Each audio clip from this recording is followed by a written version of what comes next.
अगर BAMS और BUMS दोनों ही आयुष की नेशनल और हॉलिस्टिक मेडिकल मेथड है, तो फिर सवाल यह उठता है कि सरकार एक को आगे क्यों बढ़ा रही है और दूसरी को धीरे धीरे पीछे क्यों छोड़ दिया गया। आयुर्वेद और यूनानी दोनों ही सिस्टम हजारों साल पुराने हैं। दोनों national treatment, life style balance और बीमारी को होने से रोकने यानी प्रिवेंटिव केयर पर भरोसा करते हैं। थ्योरी में दोनों बराबर है, लेकिन जब हम ग्राउंड रियलिटी देखते हैं तो तस्वीर दोनों की अलग दिखाई देती है। सरकार की पॉलिसी में आयुर्वेद को लगातार ज्यादा प्रमोशन मिल रहा है, ज्यादा बजट, ज्यादा स्कीम, ज्यादा रिसर्च फंड और ज्यादा पब्लिक विजिबिलिटी। वहीं यूनानी सिस्टम को उसी लेवल का सपोर्ट नहीं मिल पाता।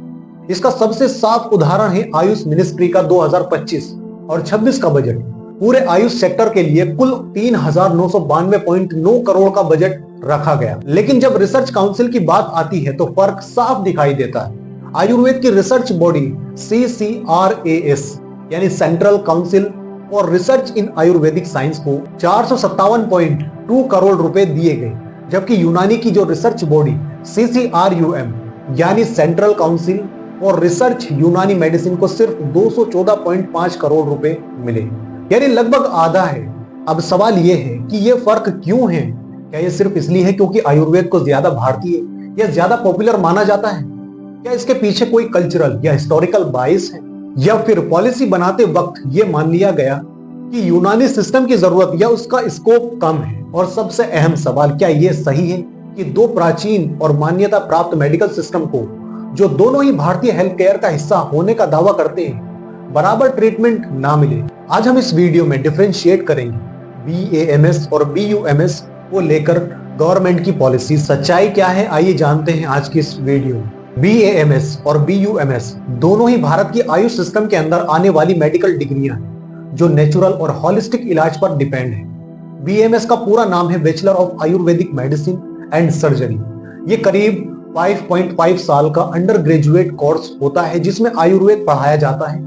आयुर्वेद एक बहुत पुराना भारतीय मेडिकल सिस्टम है जिसकी जड़ें लगभग 5000 साल पुरानी मानी जाती है। इसकी सोच ये है कि हमारे शरीर में 3 दोष होते हैं, वात, पित्त और कफ।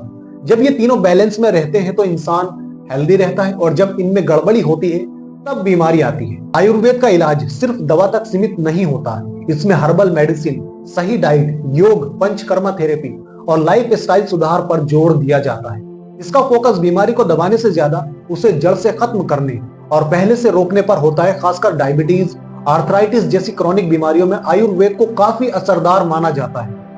BAMS के स्टूडेंट को मॉडर्न सब्जेक्ट जैसे एनाटॉमी, फिजियोलॉजी और सर्जरी की बेसिक जानकारी भी दी जाती है, लेकिन मेन फोकस आयुर्वेदिक सिद्धांतों पर ही होता है। अब बात करते हैं BUMS की। BUMS का मतलब है बैचलर ऑफ यूनानी मेडिसिन एंड सर्जरी। यह भी लगभग 5.5 साल का ही कोर्स है, लेकिन इसका बेस आयुर्वेद नहीं बल्कि यूनानी सिस्टम है। यूनानी मेडिसिन की जड़ें ग्रीक यानी यूनान से जुड़ी है, जहां हिप्पोक्रेट्स और गैलेन जैसे स्कॉलर्स ने इसकी नींव रखी। बाद में अरब और पर्शियन विद्वानों जैसे इब्ने सीना यानी एविसीना ने इसे आगे डेवलप किया। यूनानी की फिलॉसफी 4 ह्यूमर्स पर टिकी: ब्लड, फ्लेम, येलो बाइल और ब्लैक बाइल। माना जाता है कि इन चारों का बैलेंस बिगड़ने से बीमारी होती है। यूनानी इलाज में भी नेचुरल तरीके का इस्तेमाल होता है, जैसे हर्बल दवाइयां, सही खान पान और रेजिमेंटल थेरेपीज। इनमें कपिंग, मसाज, डाइट कंट्रोल जैसी चीजें शामिल होती है। यूनानी सिस्टम को स्किन की बीमारियां, पेट से जुड़ी समस्याओं और मेटाबॉलिक डिसीज में असरदार माना जाता है। भारत में यूनानी मेडिसिन खास तौर पर मुगल काल के दौरान ज्यादा पॉपुलर हुई, और आज ये भी आयुष मिनिस्ट्री के अंदर पूरी तरह रेगुलेटेड सिस्टम है। अक्सर ये कहा जाता है कि BAMS और BUMS के बीच फर्क सिर्फ भाषा का है, यानी आयुर्वेद संस्कृत में लिखा गया है और यूनानी अरबी फारसी में। लेकिन सच ये है कि फर्क सिर्फ भाषा तक सीमित नहीं है, और ना ही इतना बड़ा जितना आम तौर पर बताया जाता है। आयुर्वेद की किताबें जैसे चरक संहिता संस्कृत में है, वहीं यूनानी की बड़ी किताबें जैसे कैनन ऑफ मेडिसिन अरबी फारसी परंपरा से आती है। लेकिन अगर अंदर की सोच देखें तो दोनों सिस्टम काफी हद तक एक जैसे ही। दोनों ही बीमारियों को शरीर के अंदर बने बैलेंस से जोड़कर देखते हैं। आयुर्वेद में इसे वात, पित्त, कफ कहा जाता है और यूनानी में 4 ह्यूमर्स की बात होती है। दोनों ही नेचुरल इलाज पर भरोसा करते हैं, हर्बल दवाइयों का इस्तेमाल करते हैं और बीमारी आने से पहले उसे रोकने यानी प्रिवेंटिव अप्रोच पर जोर देते हैं। मतलब बेसिक फिलॉसफी में समानताएं ज्यादा है, फर्क ना के बराबर है। सबसे अहम बात यह है कि आज दोनों सिस्टम आयुष के अंदर इंटीग्रेटेड है। रिसर्च भी ये दिखाती है कि कई मामलों में दोनों एक दूसरे की थेरेपीज को क्रॉस ओवर तरीके से इस्तेमाल कर सकते हैं। हर्बल मेडिसिन इसका सबसे बड़ा उदाहरण है, जहां तुलसी और हल्दी जैसी चीजें दोनों सिस्टम्स में कॉमन तौर पर मिलती है। इसलिए न्यूट्रल तरीके से देखें तो ये कहना गलत होगा कि इनमें कोई बड़ा टकराव है। दोनों वैलिड है, दोनों का अपना महत्व है और फर्क भाषा या नाम से ज्यादा इलाज के कुछ तरीकों तक ही सीमित है। आयुष ग्रेजुएट की क्लिनिकल स्किल्स में ओवरऑल गैप है, लेकिन ये गैप दोनों में बराबर नहीं बटा। आयुर्वेद को ज्यादा फंडिंग और बड़े इंस्टीट्यूट्स मिलते हैं, जैसे all India institute of Ayurveda, जबकि यूनानी के पास ऐसे बड़े लेवल के संस्थान बहुत कम है। अब सवाल आता है कि बीएएमएस और बीयूएमएस दोनों आयुष का हिस्सा है, तो सरकार आयुर्वेद को ज्यादा आगे क्यों बढ़ा रही है? सबसे पहली वजह बताई जाती है कि कल्चर की। सरकार आयुर्वेद को भारत की अपनी पारंपरिक चिकित्सा पद्धति मानती है, जो सीधे सीधे इंडियन कल्चरल आइडेंटिटी से जुड़ी हुई है। इसी सोच का असर नेशनल हेल्थ पॉलिसी 2017 में भी दिखाई देता है, जहां आयुर्वेद को प्राइमरी फोकस में रखा गया। यानी पॉलिसी लेवल पर ही ये तय हो गया कि आयुष के अंदर सबसे ज्यादा जोर आयुर्वेद पर होगा। और दूसरी तरफ इसका बजट भी यही इंडिकेट करता है। अब अगर बजट देखें तो ये फर्क और साफ हो जाता है। 2020 से 2025 के बीच आयुष बजट का 60% से ज्यादा हिस्सा आयुर्वेद से जुड़ी स्कीम्स और इंस्टीट्यूशंस को मिला है। 2025 और 26 के बजट में आयुर्वेद की रिसर्च बॉडी CCRAS को लगभग 457 करोड़ रुपए दिए गए, जबकि यूनानी की रिसर्च काउंसिल CCRUM को सिर्फ 214 करोड़ रुपए दिए गए। यानी फंडिंग में भी लगभग 2 गुना का फर्क है। सिर्फ पैसा ही नहीं, स्कीम्स में भी आयुर्वेद को बढ़त मिलती है। नेशनल आयुर्वेद मिशन के तहत आयुर्वेद हॉस्पिटल्स, कॉलेज और डिस्पेंसरीज के लिए ज्यादा फंड्स रखे गए। ब्रिज कोर्सेज यानी मॉडर्न मेडिसिन के साथ इंटीग्रेशंस की बात हो तो वो भी ज्यादातर बीएमएस ग्रेजुएट के लिए डिजाइन किए गए, यानी मॉडर्न मेडिसिन को यूज करने की अथॉरिटी। यहां तक कि 2020 के CCIM नोटिफिकेशन में कुछ सर्जिकल प्रोसीजर्स की अनुमति भी मुख्य रूप से आयुर्वेद डॉक्टर्स को ही दी गई। अब सवाल ये उठता है, क्या बीयूएमएस के लिए भी ऐसा ही पॉलिसी बनी? जवाब है, ज्यादातर मामलों में नहीं। यूनानी सिस्टम के लिए स्कीम्स कम है, CCRUM को लगातार कम फंडिंग मिलती है और ब्रिज कोर्सेज या सर्जरी जैसे अधिकारों में आयुर्वेद को साफ तौर पर प्रीफरेंस दी जाती है। इसके पीछे एक बड़ा रीजन है हिस्टोरिकल और पॉलिटिकल भी माना जाता है। आयुर्वेद को स्वदेशी और इंडियन रूट से जुड़ा हुआ बताया जाता है, जबकि यूनानी को अक्सर अरब, पर्शियन और मुस्लिम इन्फ्लुएंस से जोड़कर देखा जाता है। यही सोच धीरे धीरे पॉलिसी बायस में बदल जाती है। डेटा भी इसी तरफ इशारा करता है। बीएएमएस डॉक्टर को ग्रेजुएशन के दौरान ही पैरा सर्जिकल प्रोसीजर करने की ट्रेनिंग और परमिशन मिल जाती है। यूजी लेवल पर ही बीएएमएस डॉक्टर प्रोसीजर कर सकते हैं। पाइल्स और फिस्टुला के इलाज में जो इस्तेमाल होती है उनको वो कर सकते हैं, और यहाँ तक कि पोट्राइजेशन जो जॉइंट पेन या वार्ड्स में किया जाता है। और इसी तरह से लीच थेरेपी जो स्किन प्रॉब्लम और ब्लड प्यूरिफिकेशन के लिए यूज होती है। ब्लड लेटिंग जो हाई बीपी या साइटिका जैसी कंडीशन में की जाती है। इसके अलावा basic wound suturing, abscess drainage और फ्रैक्चर मैनेजमेंट जैसी चीजें भी बीएएमएस डॉक्टर यूजी लेवल पर कर सकते हैं। अब दूसरी तरफ अगर बीयूएमएस यानी यूनानी की बात करें तो वहां भी सर्जरी से जुड़ा सब्जेक्ट पढ़ाया जाता है, जिसे इल्मुल जराहत कहा जाता है, लेकिन इसका प्रैक्टिकल स्कोप बहुत लिमिटेड है। बीयूएमएस डॉक्टर आमतौर पर सिर्फ बेसिक माइनर प्रोसीजर ही कर सकते हैं, जैसे एब्सेस ड्रेनेज, वुंड केयर और सूचरिंग। यूनानी सिस्टम की कुछ स्पेसिफिक थेरेपीज है, जैसे हिजामा यानी कपिंग और फस्द यानी ब्लड लेटिंग जरूर अलाउड है, लेकिन इससे आगे बढ़ने की इजाजत नहीं है। सबसे बड़ी बात यह है कि आज तक ऐसा कोई बड़ा गैजेट नोटिफिकेशन नहीं आया जो बीयूएमएस डॉक्टर को एडवांस सर्जरी करने की अनुमति दे। पोस्ट ग्रेजुएशन यानी एमडी यूनानी करने के बाद भी उनका सर्जिकल स्कोप बीएएमएस जितना नहीं बन पाता। और यही वो दोहरापन है जो सवाल खड़े करता है, जब दोनों आयुष का हिस्सा है तो नियम अलग अलग क्यों हैं? राजस्थान में RSSB आयुष ऑफिसर भर्ती में कुल 1535 पोस्ट निकली। कागज पर यह भर्ती आयुष के लिए थी, लेकिन ग्राउंड रियलिटी ये रही कि आयुर्वेदा यानी बीएएमएस की डिमांड सबसे ज्यादा थी। वजह साफ है, सरकारी PHC और CHC में आयुर्वेदिक डिस्पेंसरी की संख्या ज्यादा है, इसलिए वहां बीएएमएस डॉक्टरों को प्राथमिकता मिलती है। प्राइवेट सेक्टर में भी तस्वीर लगभग यही है। बीएएमएस डॉक्टर के लिए क्लिनिक खोलने और प्रैक्टिस जमाने के मौके ज्यादा है, खासकर पाइल्स और फिस्टुला जैसी कंडीशन में, जहां आयुर्वेद ट्रीटमेंट का बड़ा मार्केट बन चुका है।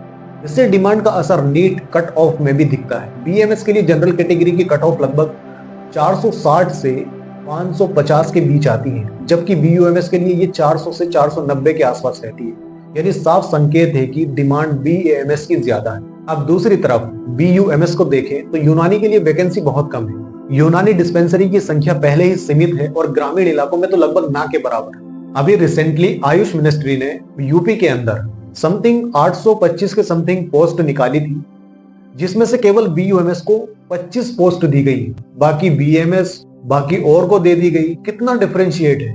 ज्यादातर फोकस आयुर्वेद पर रहता है, जिससे BUMS कैंडिडेट के चांस कम हो जाते हैं। प्राइवेट सेक्टर में भी यूनानी या हकीमी प्रैक्टिस उतनी पॉपुलर नहीं है, ना ही उसका मार्केट उतना बड़ा है।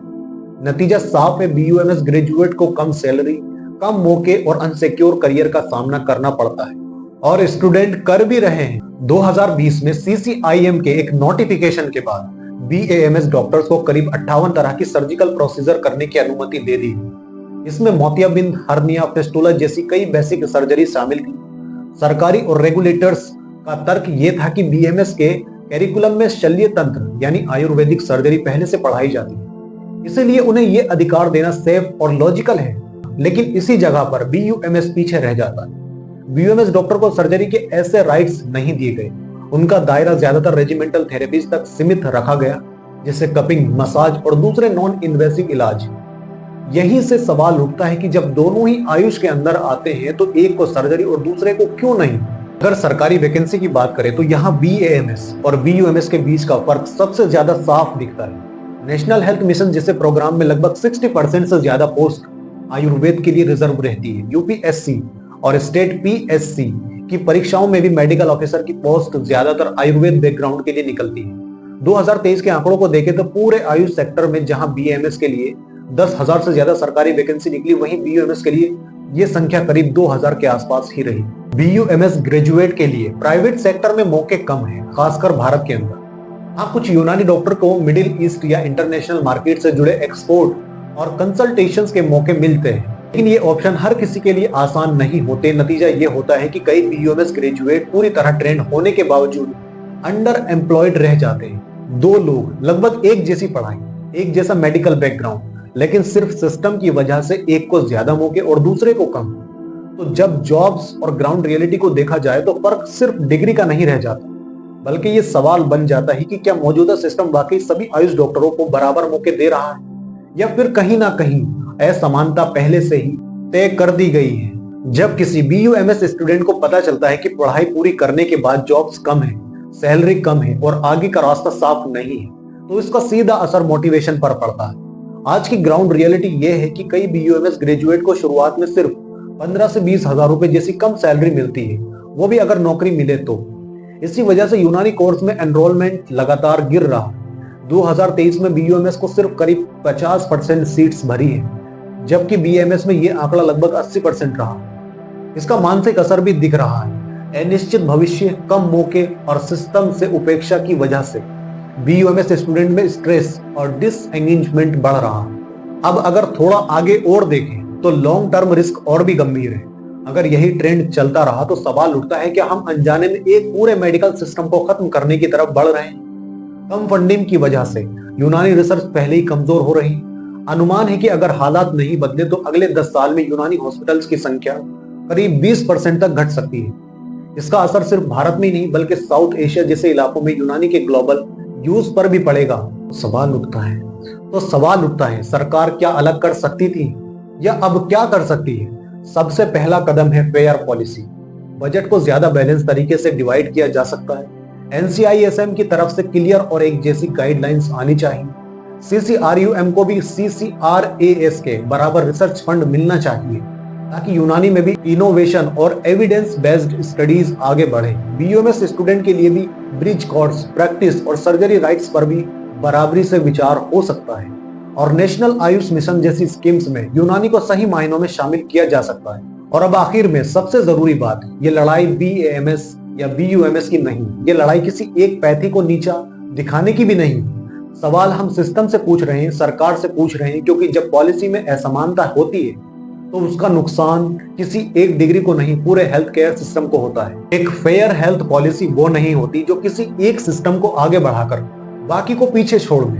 फेयर पॉलिसी वो होती है जो हर वैलिड मेडिकल सिस्टम को साथ लेकर चले ताकि स्टूडेंट को बराबर मौके मिले और पेशेंट को बेहतर, विविध और असरदार इलाज। यही असली मुद्दा है और यही सवाल आज हमें पूछना चाहिए। वीडियो इंफॉर्मेटिव लगा हो तो वीडियो को लाइक करें और शेयर करें। Thank you.